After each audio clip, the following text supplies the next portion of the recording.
if you can disassociate, or not even disassociate, but come to the realization that regardless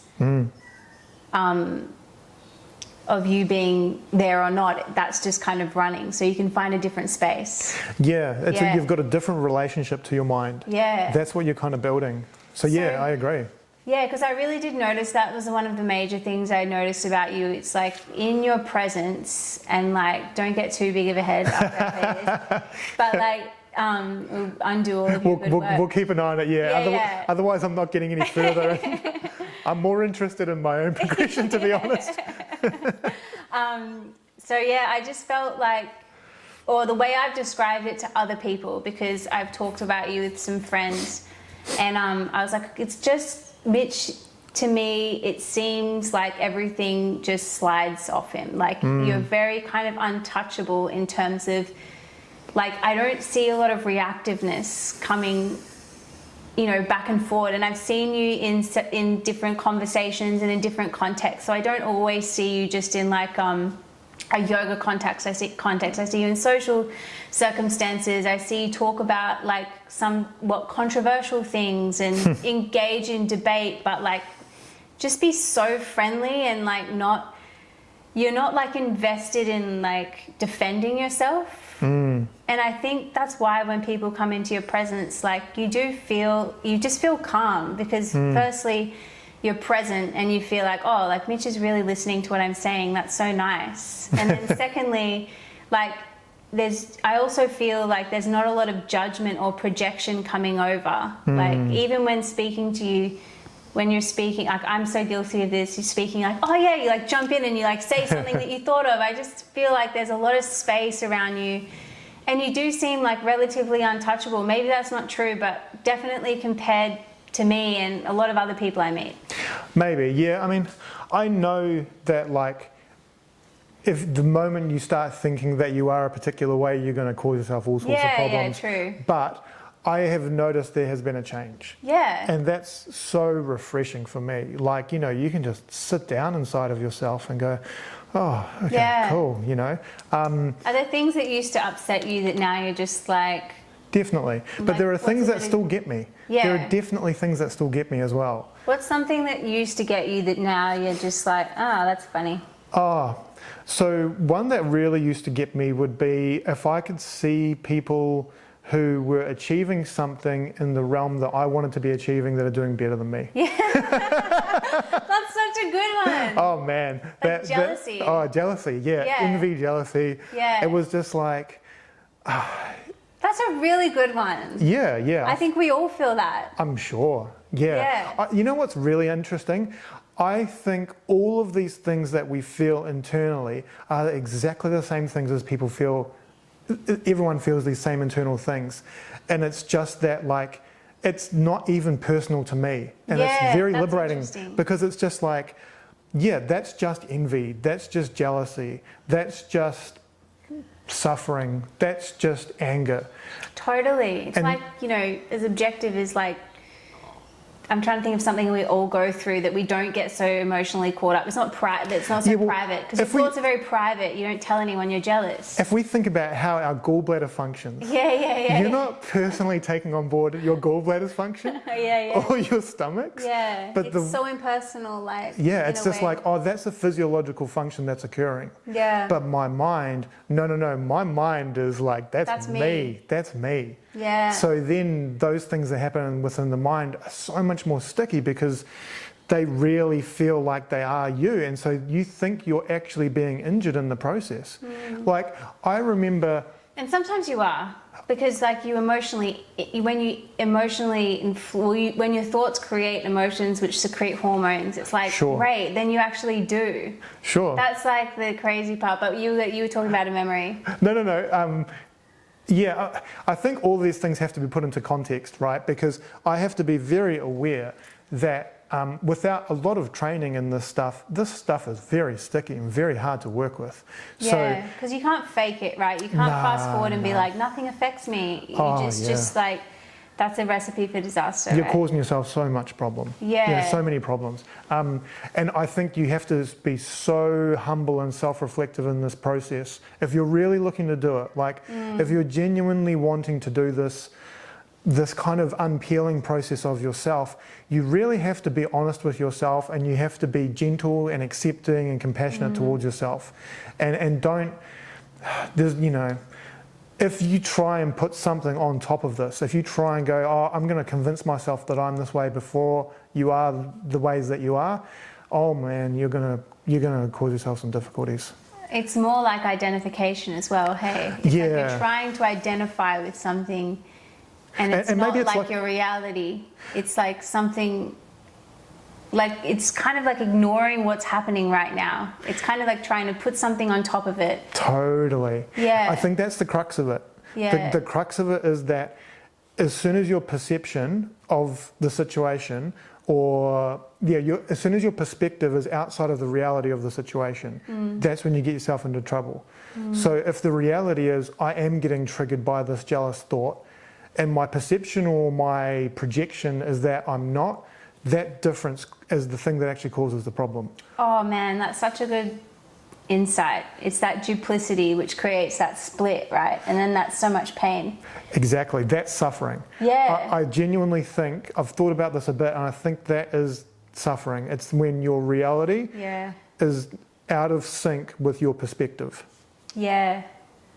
That makes so much sense, because so much of life, so much of even that quote that Rose Borden says, she's like, suffering is one of two things. I have it, but I don't want it. Oh, yeah. And I want it, but I don't have it. And both what those are saying is like, I'm not accepting the reality of what is happening right now. Yeah.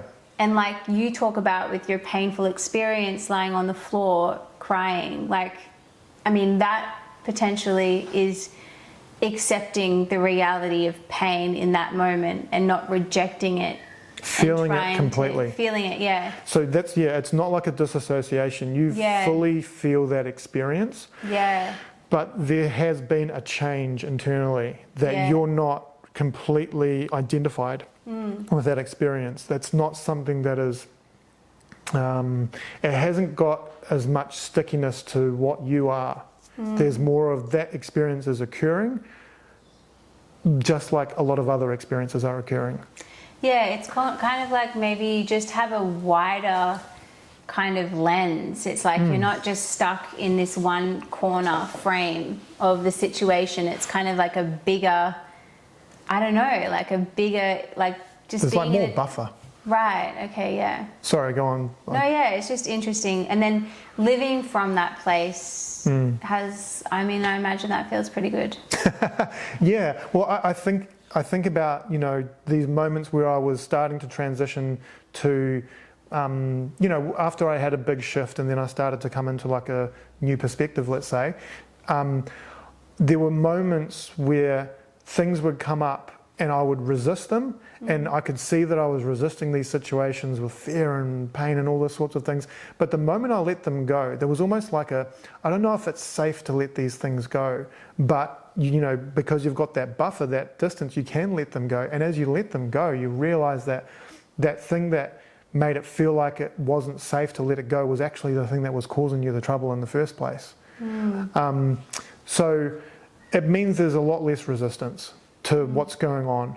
And obviously that doesn't mean that I'm just going to go with the wind and walk out in front of a car and do all sorts of things that are detrimental just because I'm kind of going with the flow of how life is. But it's just that you've got more stillness and more stability inside of yourself, so when situations come up in your life, you're that much better able to deal with them.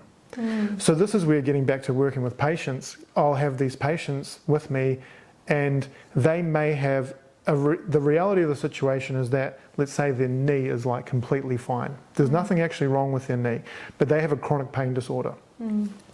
Their chronic pain is their relationship to that knee. For whatever reason, there's been a change in their perspective of their knee, which has started to interpret the knee as being dangerous and harmed and broken and things along those lines, which then causes the brain to create a feeling of pain. And that pain is a real true experience, right? And so if you're able to take on board like a meditative point of view, then you're training yourself to be able to explore what's happening in my knee in reality. And so you can feel the knee, but while I'm feeling the knee, what else is going on? This is what I try and do with patients, right? I'll be, okay, let's feel the knee. I can see there's a lot of pain in your knee. Let's feel that sensation in the knee, and then notice what happens when you feel that sensation. Well, the first thing that happens when I feel the pain is I do this. And I'll do this before I even start really concentrating on the knee, or before I touch the knee, let's say. Then I can try and highlight that to patients and say, hey, did you notice how you kind of like tensed up and held your breath? Interesting. And then you guide them through, okay, I can feel the sensation in the knee. I'm feeling quite anxious while I feel that sensation in the knee. Okay, let's do some techniques to manage that anxiety. Let's try and see if we can calm your body while we're feeling the sensation in your knee. All of these things to start to look at, can we start to disentangle this person's perspective of their knee and bring it more into reality of what's really happening in their knee. And as we do that, their neurophysiology changes. That track, those constant tracks you talked about before, they start to not be engaged with this constant track of I have pain, and it's reinforcement through beliefs and all these other things that cause real neurophysiological changes. Instead, we start to see it more objectively, more clearly, and then that's looking at it with fresh eyes and seeing things more in reality. And the reality of the situation is, oh, my knee is actually not injured. I know we had that MRI, and that MRI showed that there was no damage there. And I know I've got this anxiety thing that's maybe contributing to my pain, maybe that's part of it. And then we really get down to the crux of the situation. And in doing that sort of approach with people, there can be huge shifts. But you can imagine if I'm asking people to do kind of meditative techniques in a clinical setting, they sometimes can have some resistance to it. Yeah. So I have to kind of introduce it in a way that's palatable for whoever the person is that I'm working with. And it's interesting, like, to draw the parallel, because with the knee, right, like that's, you're working with people's, like, you know, the physical body. It's like they had knee surgery maybe, and it's like they've got the pain there. And then the techniques you're teaching them is really learning to step back and observe and see what's going on. But then there's so many invisible pains, right? Like, you know, pains, emotional pains, memories, experiences. And so I guess when you're doing meditation, that's what's really, you're getting physical pains and things coming up, but also you're feeling, you know, there's this whole world of pain that we live in, I guess, in our inner environment. So I guess, like, if we're working in our own meditation practice, and I guess this could be just something for anyone, whoever's listening, you know, not that this is a replacement for any other kind of like therapy and working through memories and traumatic situations, but there's so many good therapies, right? Yeah. Yeah. But like, if you like supplementing that or just focusing on your meditation for whatever reason, you know, and you've got these emotional, these that we don't even need to call them emotional, but these inner painful sensations arising. And maybe it's not like, I know that's because I had surgery there. Maybe it's just like, I told you I had that real kind of knot feeling in my chest, or maybe someone feels that just tightness in their mind, in their skull. Like, when you're feeling something like that, can you talk us through, like, what is your process there? Great, yeah. So I think there's a few steps, right? So the first thing is, to the best of our ability, we want to try and develop that objective awareness. And that's those concentration practices. So you build an ability to hold concentration while the mind does all sorts of things. And if we can get to a point where that is that's relatively strong and that feels okay, then we can use that perspective, that kind of objective, clear view, and turn it towards the things that cause us difficulty. So let's say, for instance, that thing you were talking about with your chest, right? Let's say that the first part is to recognize that the mind and the body interact with each other really closely, right? So if I have tension in my shoulders, that's going to cause my mind to be slightly psychologically stressed. And you can feel that now. If you hit your shoulders, you can feel that feels uncomfortable. That might make my mind a little bit uncomfortable and create stressful thoughts. And there's like a biological link between those sorts of postures, like hitching the shoulder we're getting ready to run away or fight a tiger evolutionary wise. So they're linked to what's called the sympathetic nervous system. So that's kind of that fight or flight stress response. So if there's that link between what's happening in our body and what's happening in our mind, different parts of the body are going to have different associations with them, more or less important for different functions, because our body has different functions at different points. So if we think about our chest, there's a really important organ in there, right? We've got our heart. So I know that when I'm saying something really important, if I'm touching my chest, that means it's really important because I psychologically understand that that part of my body has this really important function. So what that will mean is that if I feel tension in my chest, my mind is going to say that that's a really big deal. And that makes sense biologically because we want to protect ourselves from having problems in the chest. That could be a heart attack or something, so you keep an eye on that. But if I have a low level worry or anxiety, it may create tension in the chest. And that tension in the chest is going to create thoughts within the mind. And then that mind is going to put that tension in a particular way. It's going to be, that's my anxiety, that's my thing. And depending on what's happened during people's lives and their perspectives and all the rest, it might be that we're going to really, really indulge in that feeling and it's going to be a really big deal and we're going to really hype it up. Or we're going to block that feeling out and we're going to try and push it away.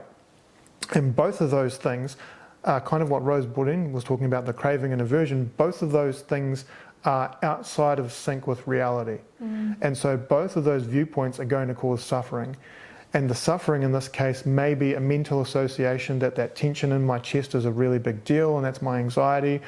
Or I might just have something going on in my chest that I'm really, let's say I'm really fatigued or something, and I'm just kind of blocking it out and pushing it away. Either way, there's a disassociation from where the nervous system really is and where our perception of it is. So that's the first bit, to realise that there is that kind of misplaced, wiring, or there's that gap between the two ideas. Then we try and get people, I try and work with people to be able to feel that sort of sensation, but just notice through a meditative awareness what happens when I engage in that sensation. What happens in my mind, what happens with my emotions, what happens with my body when I feel that sensation. And if we have enough space, if we have enough kind of quietness and stability within ourselves, we can recognize the space between where we are and where that other thing is occurring, where the anxiety is occurring alongside it, or the stress reaction, or the thought process, or the tensing of the body, or whatever the reaction is. Then we'll be able to notice, well, that's happening. Cool, I can let that go at that moment. And so then I'll be feeling the chest, but I'll be feeling the chest without the tensing of the body. What that will do is that will tell the mind that this is less dangerous.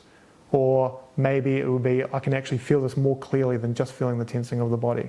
Either way, it's bringing us more in line with the reality of what's happening there. Because the reality of what's happening is, a lot of the time, not much. It's just these illusions that we store within our body. We store these illusions within tension in our chest, our stomach, our shoulders, all these different things, which our mind is interpreting a particular way to cause suffering and causing pain. And so as we're able to look at those with a clear, objective awareness of meditation, that illusion is clarified. It's like, I like the idea of a flashlight. Your meditative awareness and view is the flashlight, and you're literally pointing it onto shadows. And those shadows are those things in your body that you don't fully understand, those tensions, those stresses, those things that we're hanging on to. And as we do that, those things get cleared.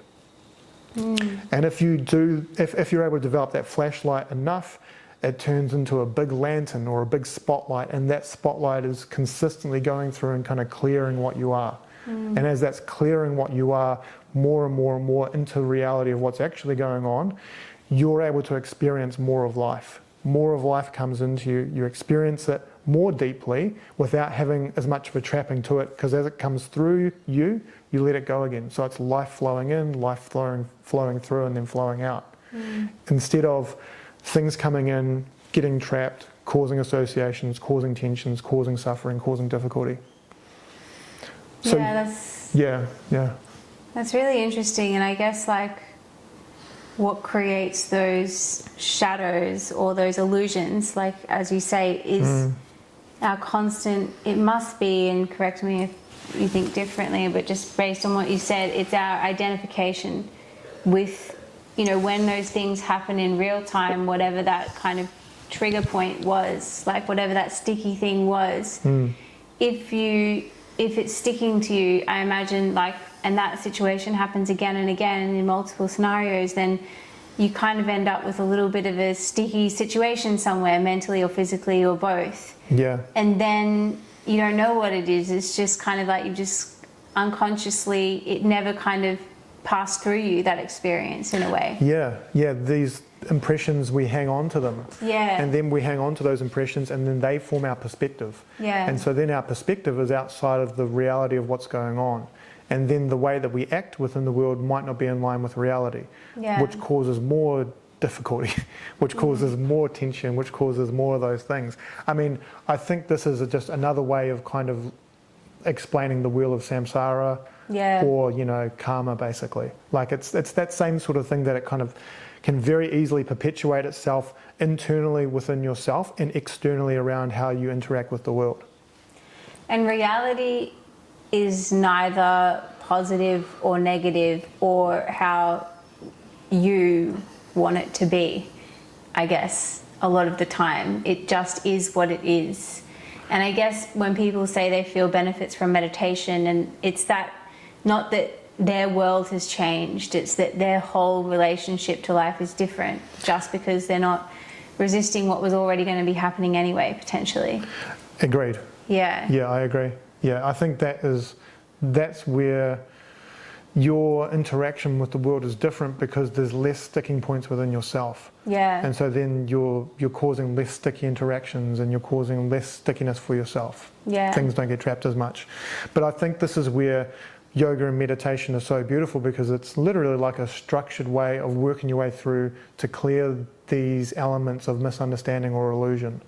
And, you know, I really love like the yoga asana postures, because you're in there putting your body into these positions that cause a lot of tension in the body, discomfort, maybe feelings of all sorts of different things, but you're training yourself to have an objective, clear, meditative view while you're doing it. Yeah. And so that's like a little training ground on feel your anxiety, keep yourself objective, aware, experience it fully, but don't get trapped in it again and again and again.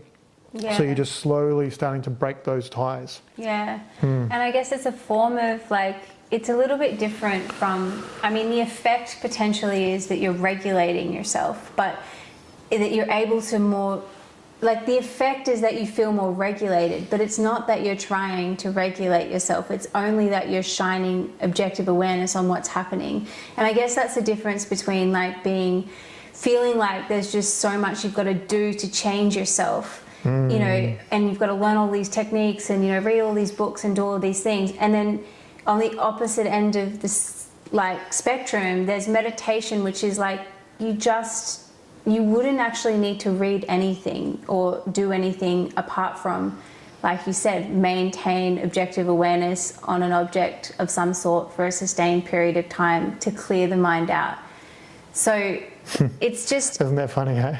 It's so funny that we just go looking in all these places. And again, I'm not referring to like when you need to do like actual work in therapy to clear away things that are really stuck there somewhere. But like when you're just working with meditation, I just think no one wants to just do that, because it's so easy, but it's so hard. Because this moment you sit down, you're just filled with like all of no one's doing anything to you, but it's just painful, right? Because all these things come up. So we just like, we feel there's got to be a better way, or, you know, if we just do this course or read that book, or like maybe we'll do all these things. But, you know, from what you've been saying and what so many other teachers say, it's just like just do the actual practice and the method itself. I think that's such a key point, hey, because I think a lot of the time this sort of stuff is so specific and so kind of like sensitive that you can cause yourself a lot of problems with it unnecessarily.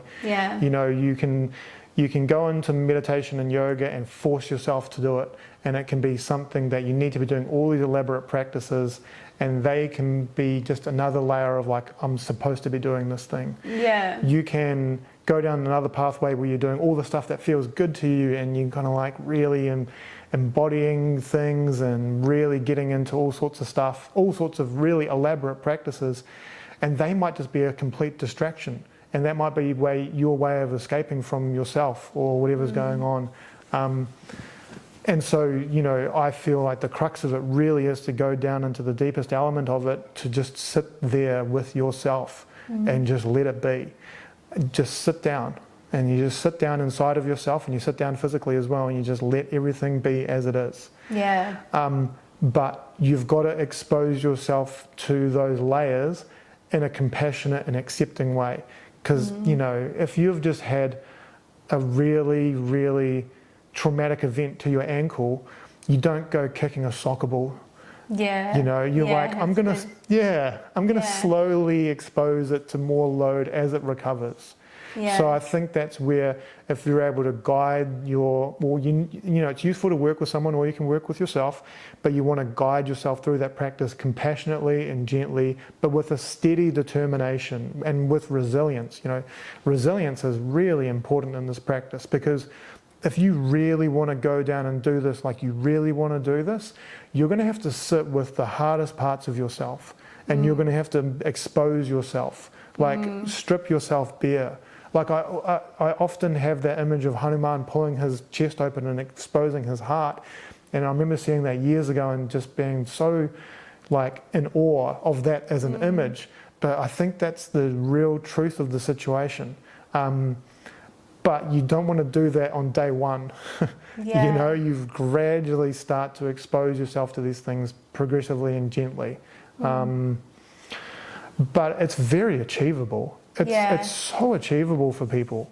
You know, I think that's really good to know, because like that's why it was such a big thing for me, you know, talking to you and experiencing you kind of like in a before and after way. Yeah, you saw it, right? I kind of saw that over the years, and there was a period of time that suddenly, you know, you did feel different, and I remember it was really inspiring for me, because I was like, okay, well, Mitch hasn't like, you know, been in a cave for 10 years and he's been able to do this. And I think that's so important for people to know, like, you know, you're working at a university, you have a day job, you have a life, you know, you're married, you're living in the world. Yeah, I get frustrated about the dishes sometimes. Yeah, all these exactly. things. Totally. And yeah, I think there's a lot of confusion about what meditation is, and it's good to just make it really sober, like you just have, because it can be really intoxicating. Ideas around meditation, and there's so many different people offering meditation, and I always wonder, like, you know, because it's so commercialized, meditation now, how I think there's so much on offer, and how do you assess the credibility of a meditation teacher? Because everyone's offering like an online course, and they're doing this, and there's a lot of money around meditation now. So what would you say for someone who is looking to do meditation and they don't know where to start, or two, they have been doing meditation and dabbling in many different practices or something, and they're not getting anywhere? Yeah. I mean, the two scenarios, hey, like the person who's starting out, start out gently with yourself and make it an enjoyable exploration, and try and look at it from a point of view of like, rather than this is something that I should do and that I have to do, you know, look at it as more of like a hedonistic point of view. I want to feel better inside of myself, and I think this might be a useful or interesting way to explore things. And start with like a guided meditation. Yeah. Like make it successful, make your practice successful right from the start. Well, with guided meditations though, do you think like you still have to be discerning with that? Because it could be a guided meditation that's like all about, you know, it just puts more in your mind than less. Good point. Yeah, so I mean, how do you, what are you looking for in terms of meditation like that?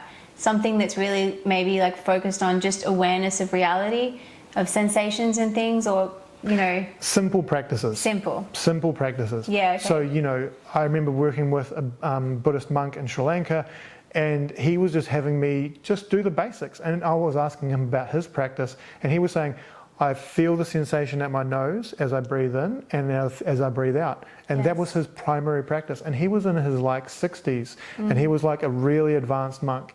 He probably wasn't telling me about some of the other stuff, I'm sure. But he was just emphasizing to me that that on its own will get you almost the whole way. Yes. Just doing